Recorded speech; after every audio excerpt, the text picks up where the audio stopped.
Dan menurut mereka, kalau donasi itu melampaui target, maka bonusnya juga akan melampaui target. Jadi semakin banyak musibah, semakin banyak bencana, semakin besarlah bonus-bonus mereka. Kalau bagi orang-orang lain ini adalah bencana dan tangisan kesedihan, bagi mereka itu adalah peluang untuk mendapatkan cuan yang sebesar-besarnya.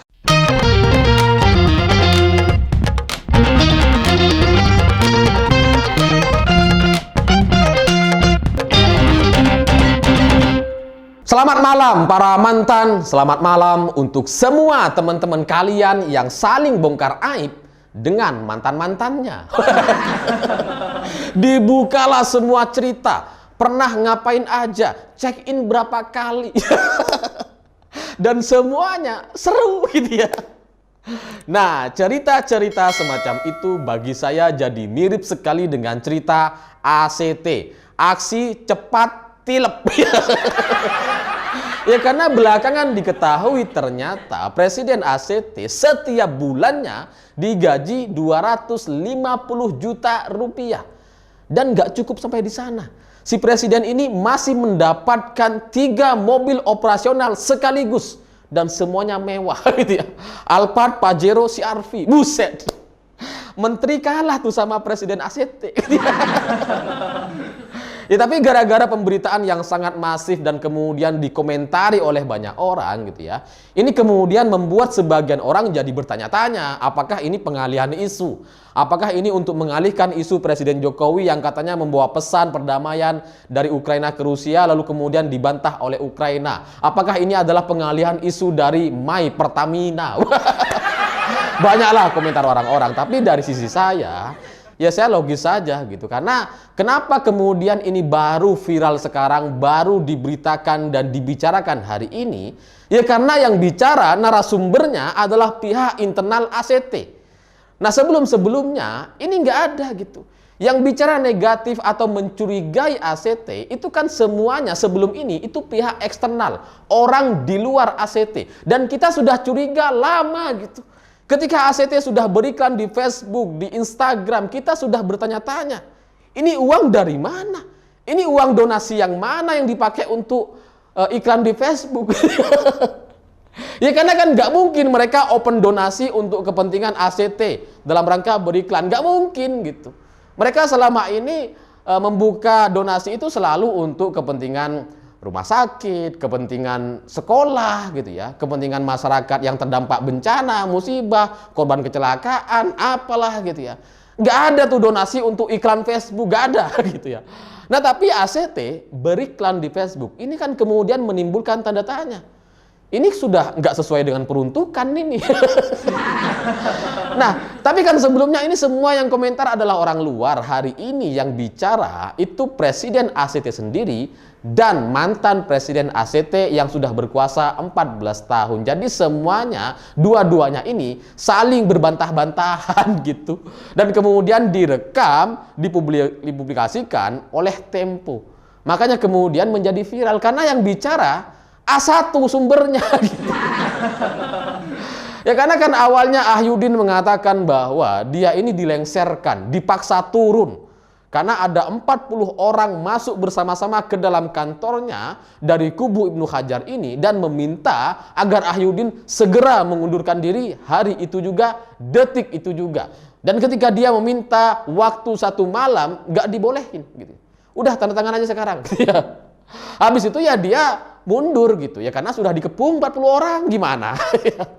Nah tapi dari pihak Ibnu Hajar ini kemudian membantah, enggak kok kita sempat sholat jemaah ya. Kita baik-baik salaman dan sebagainya. Nah bantahan-bantahan inilah yang kemudian memuat cerita yang sangat-sangat panjang terkait ACT sampai kemudian terbukalah bahwa gaji Presiden ACT setiap bulan 250 juta rupiah.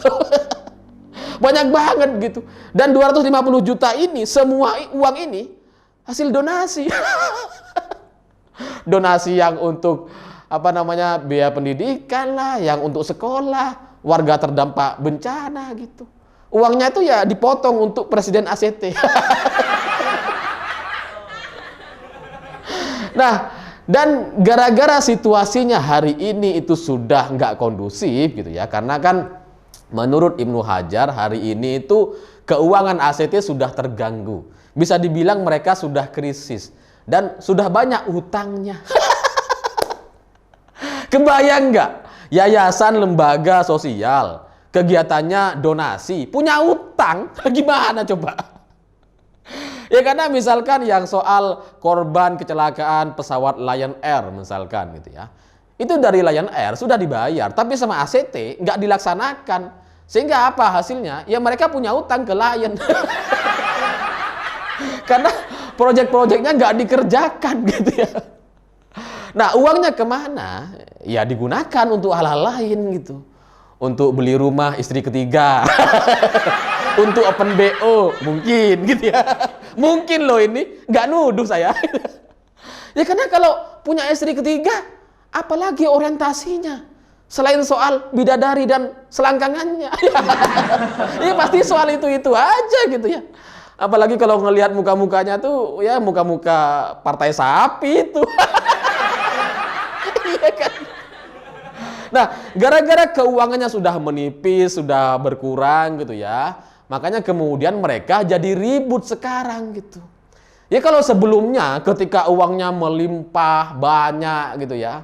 Ketika mereka bisa dapat gaji yang fantastis, kata karyawannya itu gaji di ACT itu untuk staf-staf bawah itu 14 juta rupiah per bulan. Tapi sekarang gara-gara krisis keuangan itu kemudian dipotong menjadi 6 juta rupiah per bulan. Jadi hampir setengahnya itu. Dan nggak cukup sampai di sana. Makan gratis yang biasanya ada setiap siang itu juga dihapuskan, dihilangkan. Karena si ACT ini punya banyak utang. Nah, karena perut-perut ini sudah lapar gitu ya, sudah nggak ada uang, lalu kemudian mereka nggak bisa foya-foya lagi setelah berkuasa gitu ya, setelah melengsarkan si Ahyuddin, makanya kemudian sekarang semuanya cuap-cuap di media, dibongkarlah semua cerita, dan nggak cuma soal dari presiden dan mantan presidennya gitu ya. Staf-staf bawahnya semuanya ikut cerita, membuka aib-aib ACT seperti apa. Karena katanya sebelumnya ketika Ahyuddin berkuasa itu sempat ada permintaan pencairan dana 11,7 miliar rupiah untuk pembangunan masjid, dan belakangan diketahui rekening yang dituju itu atas nama Rosman. Nah, Rosman ini adik kandung dari Ahyuddin, presiden ACT. Ini kemudian jadi masalah, tersebar di mana-mana, di banyak grup WhatsApp karyawannya gitu ya. Nah, karena kemudian saling bongkar inilah, kemudian ya kita jadi tahu yang sebenar-benarnya gitu. Dan kita bisa percaya bahwa ini valid informasinya, karena yang bicara emang orang dalam, emang karyawan, emang presiden ACT hari ini. Nah, tapi kemudian gara-gara mereka bongkar aib ini, kita jadi bisa menilai, oh berarti selama ini uang-uang donasi yang katanya buat bikin sekolah, bikin warga terdampak bencana itu banyakkan dimakan sama pengurusnya. Ya karena gimana coba bayangin, Ahyuddin gajinya 250 juta rupiah per bulan.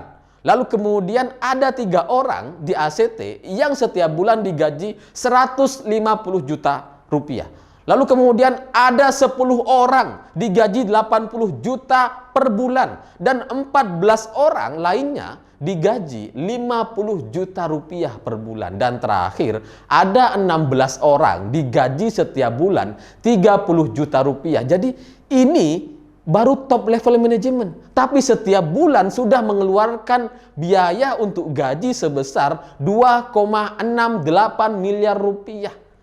Ini lembaga donasi loh ini.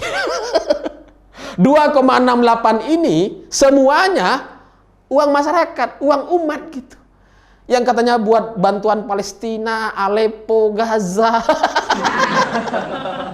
Dipotong-potongin semua itu ya, untuk gaji bulanan mereka. Itu masih belum staf-stafnya yang katanya 14 juta sebulan, 5 juta, 6 juta. Banyak itu. Makanya kemudian gitu ya, kita akhirnya menyadari kenapa mereka sebelum ini mengkampanyekan di Facebook dan Instagram gitu, terkait bantuan atau donasi terhadap orang-orang yang membutuhkan. Karena ternyata tujuannya semakin banyak donasi, semakin besarlah bonus-bonus dan gaji mereka. Karena bayangkan loh, ini sebuah bisnis yang luar biasa asik dan nyaman gitu. Kalau kita misalkan dagang, itu kan jual barang, ada expired date-nya, iya kan? Bisa saja return gitu ya, dan nggak bisa dijual misalkan karena barangnya nggak sesuai dengan standar gitu. Atau misalkan saya bikin konten YouTube seperti ini, itu kan modal semuanya, kamera, kemudian lampu gitu ya, masih wifi, bayar admin, bayar editor, produser, banyak gitu ya. Ini kalau kemudian view-nya nggak mendukung, ini kan nggak jalan operasional ini, minus semua ini. Nah tapi ACT enggak, karena mereka donasi gitu. Kalau misalkan donasinya sedikit, ya udah nggak usah disumbangkan buat manajemen. Kalau misalkan banyak, ya buat manajemen juga. Sisanya baru didonasikan.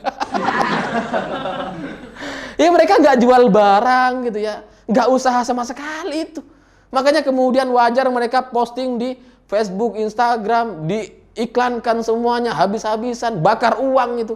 Uang-uang donasi gitu. Supaya apa? Supaya makin banyak donasi yang terkumpul. Karena ternyata kalau kita kerja di perusahaan, itu kan ada istilahnya gaji ke-13. Di ACT bukan cuma 13, tapi 18. Ada bonus THR Lebaran, Idul Fitri, Idul Adha. Banyak macam-macam ternyata gitu. Dan menurut mereka kalau donasi itu melampaui target, maka bonusnya juga akan melampaui target. Jadi semakin banyak musibah, semakin banyak bencana, semakin besarlah bonus-bonus mereka. Kalau bagi orang-orang lain ini adalah bencana dan tangisan kesedihan, bagi mereka itu adalah peluang untuk mendapatkan cuan yang sebesar-besarnya. Semakin susah, semakin hebat narasi yang disampaikan, semakin sedih ceritanya. Kalau perlu posting video-video atau foto-foto hoax untuk mendukung narasi-narasi yang sangat sedih itu, untuk meningkatkan pendapatan donasinya. Karena semakin orang iba, kasihan, takut, sedih, semakin keluarlah, tersalurkanlah uang-uang dari saldo rekening mereka masing-masing. Gimana ini? Kita bikin ACT juga lah ini. Asik gitu. Gak jualan produk gitu ya. Dan yang penting ada orang sakit, susah. Kan tiap hari ada orang sakit itu. Tiap hari ada orang kesusahan. Yang kecelakaan lah, kan ribuan orang tiap hari. Bisa lah kita cari gitu ya. Banyak ini yang bisa kita bantu gitu ya. Bantu apaan? Ya meskipun setelah ini kemudian dibongkar oleh Ibnu Hajar gitu ya, Ahyuddin sebagai mantan presiden ACT kemudian membantah, enggak, gaji saya tuh enggak sampai segitu, enggak nyampe 250 juta, tapi dia juga enggak berani menyampaikan berapa. Yang menjadi pembelaannya, dia malah bilang bahwa setiap gajinya, setiap bulan 25% dari gaji dia kemudian donasikan. Tapi kan siapa yang tahu? Siapa yang ngerti gitu kalau dia beneran kasih donasi? Jangan-jangan cuma pengakuan aja.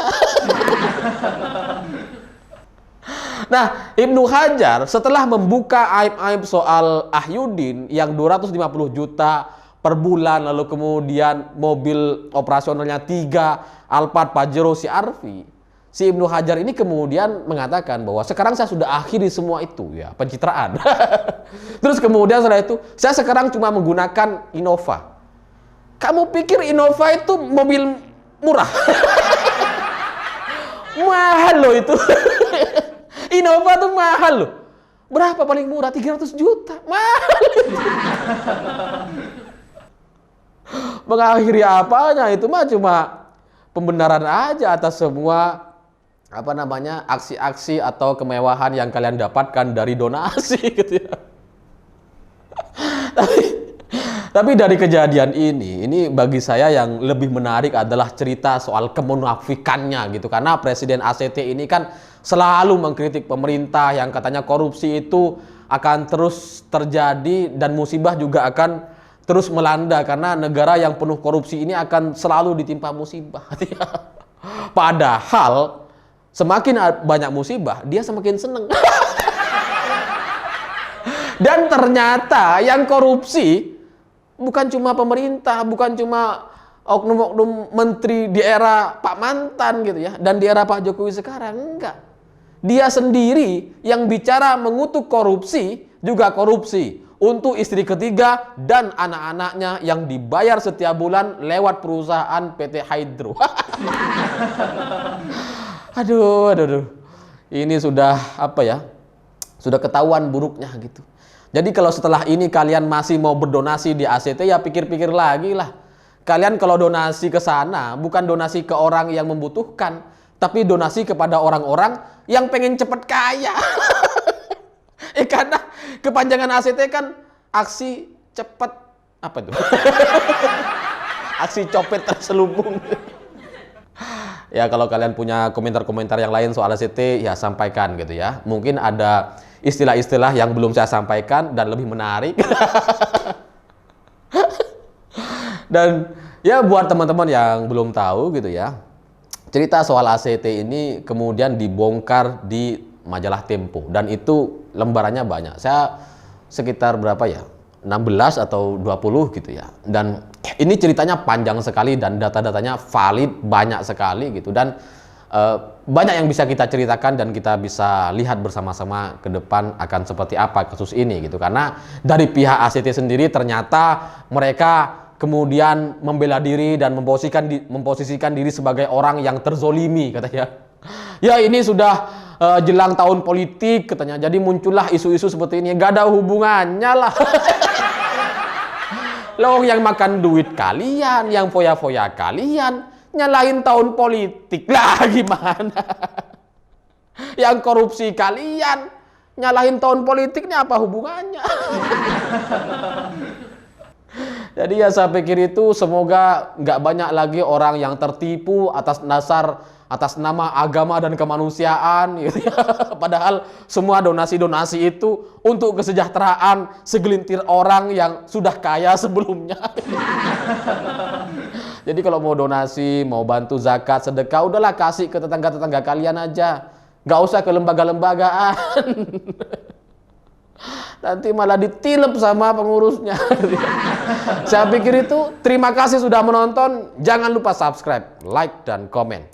Begitulah kura-kura.